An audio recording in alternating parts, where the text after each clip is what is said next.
Assalamualaikum warahmatullahi wabarakatuh. Assalamualaikum warahmatullahi wabarakatuh.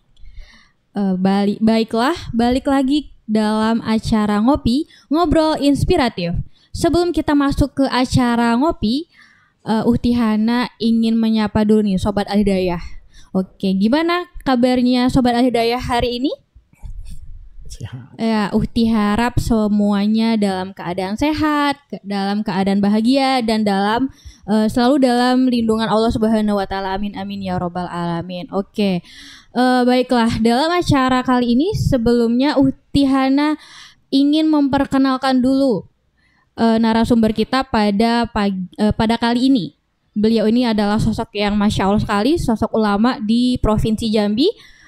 Beliau adalah Dr. Haji Hasbullah MA. Masya Allah, beliau ini adalah Wakil Direktur 2 Bidang Pengasuhan dan Pengabdian di PKP Al-Hidayah. Selain itu, beliau juga owner Sekolah Quran Hadis dan Sains Jambi. Masya Allah ya, jadi beliau ini selain menjadi Wadir 2, beliau juga mempunyai sekolah guys. Selain itu, beliau juga pendiri Yayasan Pesantren Terpadu Dar Al-Masaleh Jambi. Dan juga beliau ini seorang dosen, Masya Allah Tabarakallah, dosen ilmu Al-Quran, tafsir dan hadis di UIN Sultan Taha Saifuddin Jambi. Dan juga beliau adalah Ketua Umum Dai-Daiyah PW BKMT Provinsi Jambi. Masya Allah, subhanallah ya. Jadi beliau ini Masya Allah banget lah pokoknya. Semoga kita mendapatkan ilmu yang bermanfaat dari beliau dalam acara ngopi pada kali ini. Baiklah, sebelumnya kita sapa dulu Ustadz Hasbullah. Assalamualaikum Ustadz. Waalaikumsalam warahmatullahi wabarakatuh. Ukhti Hana. Masya Allah. Bagaimana Ustadz kabarnya Ustadz? Alhamdulillah, sehat walafiat wal barokah insyaallah. Alhamdulillah Ustadz. Afwan Ustadz, Ana ingin bertanya Ustadz ya. Tafadholi, silakan Ukhti Hana. Ya. Oh, baik Ustadz. Pertanyaan Ana yang pertama, apa yang memotivasi Ustadz sehingga Ustadz lebih memilih untuk bersekolah di pondok pesantren daripada di sekolah umum lainnya gitu Ustaz. Subhanallah. Jadi Ukhti Hana dan Sobat Al-Hidayah rahmati Allah, di tahun 90-91 ketika itu proyeksi kejar-kejaran antara sekolah umum dan pesantren itu besar. Tapi hati saya sebagai santri ketika itu sangat besar berkeinginan untuk masuk pesantren. Tidak ada niat sama sekali untuk masuk sekolah umum, walaupun sepupu-sepupu Ustadz, kemudian keluarga-keluarga yang lain berharap betul saya bisa juga masuk ke umum, tapi tidak, karena memang keinginan ada dalam hati pengen masuk pesantren, karena tahu tentang gambaran pesantren, tahu tentang nilai-nilai pesantren. Alhamdulillah pengen masuk pesantren. Tidak ada paksaan, tidak ada diwajibkan orang tua, tidak, tapi memang dari lubuk hati yang paling dalam. Kenapa? Karena ingin melihat, ingin belajar agama secara dalam, ingin berakhlak secara baik. Karena hidup di pesantren itu hidup masyarakat kecil. Apalagi ketika itu Ustadz sekolah di Jawa Timur. Jawa itu Timur ramai. Yang dari Jambi aja ada beberapa orang. Kemudian selebihnya itu dari seluruh Indonesia. Sehingga sahabat kita, rekan-rekan kita, semua seluruh Indonesia. Yang akhirnya membuat semangat belajar, kemudian semangat bersama hidup dalam satu masyarakat pesantren menjadi asyik dan menjadi nikmat. Begitu Ukhti Hana. Alfan Ustadz, Ana ingin bertanya, kira-kira kenapa Ustadz lebih memilih di Jawa Timur waktu dulu itu? Karena Jawa Timur waktu itu lebih terkenal. Oh gitu. Karena waktu itu kami di Jambi ini ada gabungan namanya GAAB, Gontor, Arisalah, Al-Mawadah, Babu Salam. Jadi 4 pesantren ini dikoordinir oleh wali santri. Sehingga keberangkatan kita gunakan bus rame-rame. Jadi ada anak Gontor, kemudian ada Arisalah, kemudian ada Al-Mawadah yang putri, kemudian ada Babu Salam ketika itu di Madiun. Jadi 4 pesantren ini, siapapun yang ingin mendaftar dari Jambi itu akan dikoordinir dan kita berangkat bareng-bareng. Subhanallah. Dan itu kebetulan ayahanda Ustadz sudah meninggal, jadi yang masukkan Ustadz adalah abang, kebetulan abang ada koneksi dengan ketua gabungan Arisalah, gabungan Gontor, Arisalah, Al-Mawadah ini, kemudian Babu Salam, akhirnya terdaftar dan daftar di Jawa Timur. Jadi tidak langsung ke Jawa Timur, kita diantar.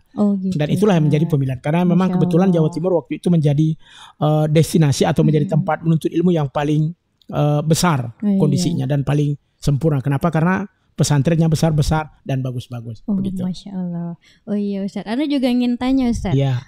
Selama Ustadz mondok dulu, apa ada rasa nggak betah atau rasa tidak nyaman gitu Ustadz di pondok Ustadz? Itulah dinamika menjadi santri Sobat Al-Hidayah dan Ukhti Hana.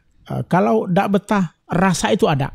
Kan biasa tinggal di rumah, makan tinggal ngambil. Enak Ustadz ya kalau di rumah makan kemudian enak. Tidur tinggal tidur. Ini ikut aturan 24 hours, 24 jam. Dari mulai kita bangun tidur sampai kemudian tidur lagi, diatur. Sehingga kalau kita lihat perasaan, waduh ya Allah, kalau di rumah bisa sambil nonton-nonton dulu, bisa sambil santai. Ini tidak, kita mengikuti aturan. Dan itu dinamikanya. Awalnya kalau cerita Ustadz pribadi, awalnya 3 bulan pertama itu agak sedih juga. Bahkan ada satu ketika saya ingin kabur. Wah, ini apalagi jauh Ustadz ya. Dari ingin kabur, sudah masukkan barang dalam tas, kemudian diangkat. Setelah diangkat loh, Jambi itu jauh. Akhirnya ya mentok di niat saja. Akhirnya ketika itu dipanggil oleh wali kelas, kemudian dinasihati oleh wali kelas, cobalah dulu 1 tahun. Akhirnya subhanallah, sampai 6 tahun ternyata justru betah. Jadi kalau pulang bulan Ramadan, pengennya balik cepat. Oh gitu. Tidak mau lama-lama di rumah, karena rindu dengan teman-teman dan teman-teman. Jadi ada dinamikanya. Itulah dinamika. Maka Sobat Hidayah, kalau berada di pesantren itu memang kita akan banyak ujian. Dan itulah cara Allah ingin menguji kita. Karena siapapun di antara kita yang mampu untuk menghadapi ujian-ujian itu akan kuat. Nah, kita ambil saja pelajaran ketika di pesantren, itu seperti pelajaran para nabi dulu. Ya, Nabi Adam, Nabi Ibrahim, bahkan Nabi Muhammad itu tidak akan berjalan sukses kecuali ada ujian-ujian yang melanda beliau. Nabi Muhammad itu kan berbagai macam cara ingin dibunuh. Nabi Ibrahim juga berbagai macam cara menghadapi umatnya. Tapi beliau sabar menghadapi dan alhamdulillah menjadi orang yang paling mulia dan paling sempurna. Begitu juga dalam kehidupan kita. Pada pesantren itu kita berada mandiri, ya tidak ada orang tua, kemudian kita ikuti disiplin dengan maksimal, sehingga akan banyak sekali goncangan-goncangan ruh, goncangan-goncangan jiwa yang mengganggu kita. Dan itu adalah dinamika yang menguatkan kita insya Allah. Jadi menurut Ustadz, manfaat atau pengalaman yang bisa Ustadz ambil dari selama Ustadz mondok itu untuk di kehidupan bermasyarakat itu apa saja Ustadz? Subhanallah, Sobat Al-Hidayah rahmati Allah, rasa-rasanya kalau diceritakan tentang pengalaman tentang nilai-nilai manfaat, belambun kalau bahasa Jambi ya, pokok banyak sekali. Banyak Ustadz ya. Kalau bahasa pesantren, very much. Akhirnya jadi susah untuk menceritakan manfaatnya. Intinya banyak sekali.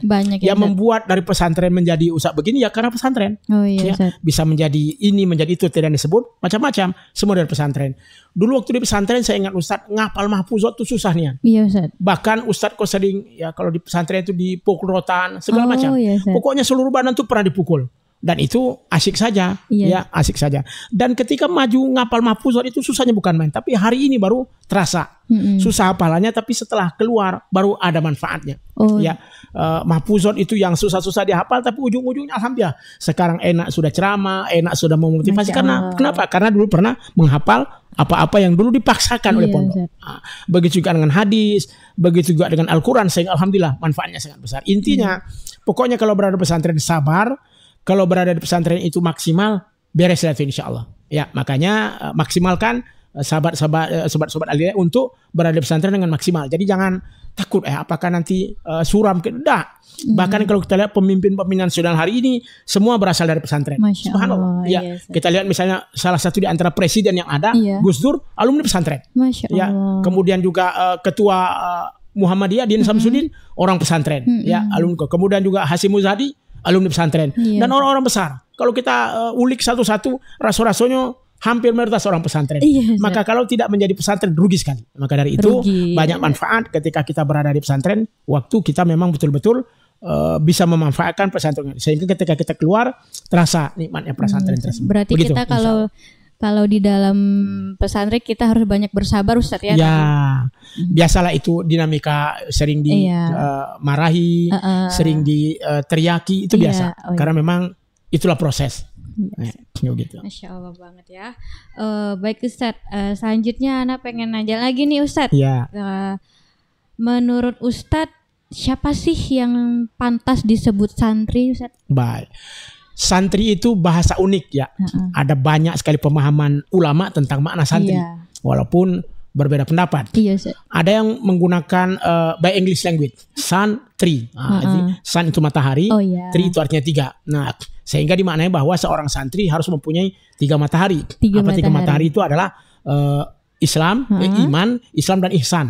Maka seorang santri harus mempunyai iman yang kuat, iman yang mantap, kemudian mempunyai keislaman yang baik, dan setelah itu ihsan. Jadi kalau bahasa kita sekarang ada akidah, kemudian syariah dan tasawuf. Jadi artinya ada ilmunya, ada imannya, ada ilmunya dan ada akhlaknya.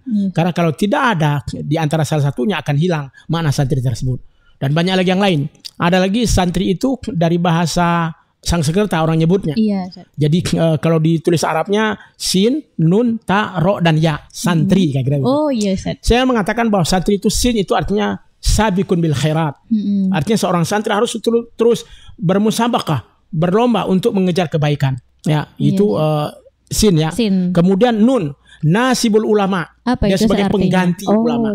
Dia sebagai penerus ulama. Karena santri itu dilahirkan untuk menjadi ulama. Sehingga sekarang ini kalau santri tidak ada maka akan hilanglah nilai keulamaan tersebut. Kemudian setelah itu ada sin, nun dan ta ya. Ta adalah tarikul ma'asi, meninggalkan kemaksiatan. Maka seorang santri pokoknya ketika menghadapi diri di pesantren tinggalkan maksiat. Maksiat mulai dari Android, maksiat mulai dari berbagai macam. Ya. Sekarang ini kan kalau kita simpulkan maksiat terlalu banyak, maka seorang santri tarikul maksiat harus meninggalkan kemaksiatan dengan maksimal di dalam dirinya. Kemudian ra ini ridho Allah. Jadilah sebagai seorang santri yang mengejar ridho Allah. Bagaimana ridho Allah bisa hadir dalam dirinya, bagaimana ridho Allah bisa wujud dalam hidupnya, sehingga dia bisa menjadi sempurna. Dan yang terakhir yang penting, ya santri karena ya belakangnya yakin. Nah ketika menjadi santri jangan pakai tapi, yakin. Yakin dalam makna pokoknya aku bisa, aku mampu dan aku bisa memberikan yang terbaik dalam proses berilmu, sehingga semua akan berjalan dengan maksimal dan sempurna insya Allah dari proses makna santri tersebut. Jadi kalau kita maknai santri sangat banyak maknanya dan sangat banyak nilainya. Bahkan ada sebuah pendapat lagi, santri itu ada san, artinya adalah manusia yang baik. Nah, kemudian ada lagi tra, itu artinya adalah suka menolong. Maka santri adalah manusia yang baik yang suka menolong. Subhanallah. Jadi mana santri banyak sekali. Dan dari kata santri inilah makanya ada pesantren. Karena pesantren itu hanya tambahan pe dan an belakang. Tengah-tengahnya santri. Jadi pesantren. Maka pesantren adalah tempat di mana santri berada. Nah, santri adalah tempat orang yang menuntut ilmu, orang yang mendalami agama. Makanya ketika kita menjadi santri itu baik dan sempurna. Bahkan ada lagi satu pendapat, ada namanya santri profesi, ada santri kultur. Kalau santri profesi biasanya santri yang belajar terus. S1, S2, S3. Sedangkan santri kultur memang dia tidak belajar tapi ada di masyarakat. Makanya ada orang yang mungkin tidak pernah di pesantren tapi akhlaknya baik, rajin ke masjid, pakai sarungan terus, biasanya disebut santri. Jadi walaupun tidak pesantren tapi akhlaknya baik dan bagus, biasanya disebut santri. Makanya ketika jadi santri bukan hanya di pesantren. Makanya seorang presiden sekalipun dia santri. Ya, kebetulan Ustadz pernah ikut munas Musyawarah Nasional Alim Ulama, yang dikatakan santri itu bukan hanya sekedar yang mondok.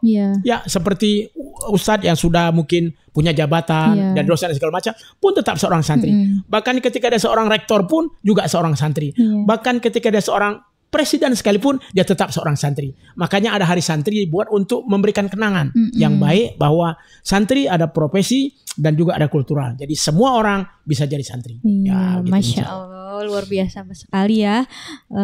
Itu tadi santri. Iya. Ada 2 pertanyaan lagi Ustadz. Iya, sebelum Ana menutupi sesi ngopi hari ini. Baik. Yang selanjutnya, menurut Ustadz gimana motivasi yang baik untuk santri yang nggak betah gitu. Ini tolong diberikan motivasi gitu Ustaz. Sobat Al Hidayah dan juga pendengar ya Al Hidayah ngopi ini, yang jelas dari santri sabar. Pasti akan banyak ujian, banyak ujiannya. Baik ujian dari segi pribadi kita, ujian dari keluarga kita dan macam-macam. Kadang-kadang pendengar yang dirahmati Allah SWT, kadang-kadang kita betah, tapi orang tua kita yang tidak betah. Ada orang tua yang tidak tahan anaknya di pesantren, berarti kan ujian dari keluarganya.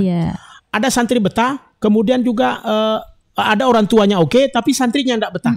Akhirnya terjadilah hal yang tidak diinginkan. Makanya dua-duanya harus betul-betul sama-sama bersinergi untuk melahirkan santri yang baik. Nah, makanya motivasi Ustadz untuk para santri, tidak hanya sobat ahli, tapi semua santri, semangatlah. Karena ingat, hari ini waktu kalian menanam, insya Allah nanti kalian akan memetik. Ya, kalau bahasa hadis Rasulullah, ad-dunya mazru'atun ilal akhirah. Dunia ini jadikan sebagai ladang untuk buat kebaikan. Nanti di akhirat tinggal metiknya saja. Begitulah juga di pesantren. Al-ma'had, ya itu adalah jalan kita untuk mazru'ah ila dunia. Jadi ma'had di pesantren ini menjadi jalan untuk kita memetik kelak ketika kita berada di universitas dunia. Karena kita akan hidup dengan masyarakat. Ya kita nanti diminta ini, akan ketika kita berada di pesantren ada banyak sekali pengalaman-pengalaman menjadi nilai untuk memberikan kebaikan kepada para santri. Makanya motivasi bagi para santri, jangan takut kalau ada problem. Justru problem itu menjadi tangga untuk menjadi baik. Kan Allah ingatkan para santri rahmati Allah. Ahsibanas ayyutraku ayyakulu amanahum laftanun. Adakah manusia mengira diri mereka beriman, mereka tidak diuji? Tidak. Makanya akan ada ujian-ujian. Yakin Uhtihana juga akan banyak ujian. Apalagi sampai sudah selesai S1-nya ya, akan menjadi itu banyak ujian. Nah, ujian-ujian itu akan menjadi tangga. Kalau tidak ada ujiannya tidak enak. Ya, makanya di pesantren kan kita ada ujian ya. Nah, ujian itu untuk menaikkan kita, bukan sekedar naik kelas, tapi bagaimana kita mampu menghadapi ujian itu dengan maksimal. Sehingga dengan menghadapi ujian tersebut akan diberikan tangga yang lebih baik. Kan kita lihat, alladzi khalaqal mauta wal hayata liyabluwakum ayyukum ahsanu amala. Allah menghidupkan, Allah menciptakan mati, Allah menciptakan hidup liyabluwakum, untuk menguji Anda. Ayyukum ahsanu amala, siapa di antara kalian yang paling baik amalannya, siapa yang paling baik dedikasinya, siapa paling baik perbuatannya. Maka kalau dia tidak diuji, itu bukan manusia namanya. Maka di pesantren ujiannya banyak, dan ujian itulah menjadi tangga untuk menaikkan kita menjadi lebih baik insyaallah. Jadi jangan takut. Untuk para santri yang sedang mendengar podcast ini, teruskanlah semangat untuk belajar di pesantren dengan maksimal dan sebaik-baiknya insyaallah. Begitu Utiana. Gitu ya Sobat Al-Hidayah. Jadi jangan takut kalau ada masalah dalam pondok ya. Harus berani intinya gitu. Yang terakhir Ustadz, apa pesan Ustadz untuk santri-santri kita yang sudah terjun di masyarakat, atau pesan Ustadz untuk alumni kita gitu? Baik ya. Untuk para santri, pesan Ustadz tetap semangat belajar, karena dengan belajar itulah insya Allah akan mendapatkan pencerahan yang terbaik. Untuk para alumni, ingat, kalau dalam hadis itu namanya ittisalus sanad. Sebuah hadis tidak dikatakan sahih kalau tidak bersambung. Maka begitu juga seorang alumni. Seorang alumni yang baik itu tidak akan maksimal dan tidak akan bermanfaat kecuali bersambung. Sambung artinya ingat pesantrennya, ingat guru-gurunya, dan tetap hormat kepada mereka. Sebab salah satu di antara keberkahan ilmu adalah hormat pada guru, kemudian juga hormat pada pesantren. Berikanlah kebaikan. Artinya kepada para alumni yang alhamdulillah kita lihat ya, alumni dari Sobat LDN ini sudah tersebar. Bahkan murid-murid Ustadz dulu ada yang di Jogja yang sudah punya rumah sakit, ada yang berbagai tempat yang sudah jadi dosen, macam-macam. Nah, ketika mereka sudah baik, datanglah ke Al-Hidayah untuk memberikan manfaat. Ya, karena di sini ada adik-adik kalian, di sini ada mereka yang sedang menuntut ilmu, yang ingin terinspirasi dari mereka yang alumni. Maka yang alumni datanglah ke Al-Hidayah. Kalau bahasa kami dalam pimpinan namanya Al-Hidayah memanggil alumni. Maka datanglah alumni untuk memberikan apa kira-kira pemikiran mereka, apa kira-kira inisiasi mereka untuk kebaikan PKP Al-Hidayah ini. Walaupun ini milik pemerintah provinsi. Maka tetap kepada para santri semangat belajar. Untuk para alumni ittisal, tetaplah berhubungan dengan baik, tetaplah berinteraksi dengan pondok. Mudah-mudahan ini menjadi baik. Dan media ini salah satu cara untuk menyambung komunikasi antara alumni dengan PKP Al-Hidayah insyaallah. Begitu Utihana. Baik Ustadz, terima kasih untuk kesediaan Ustadz untuk menjawab pertanyaan Ana hari ini Ustadz. Sehat selalu Ustadz. Insyaallah Utihana, mudah-mudahan segera lanjut S2 ya. Amin Ustadz. Terima kasih untuk doa-doanya. Baiklah, terima kasih untuk Sobat Al-Hidayah yang sudah setia mendengar dari awal sampai akhir. Kita akhiri. Wassalamualaikum warahmatullahi wabarakatuh. Waalaikumsalam warahmatullahi wabarakatuh.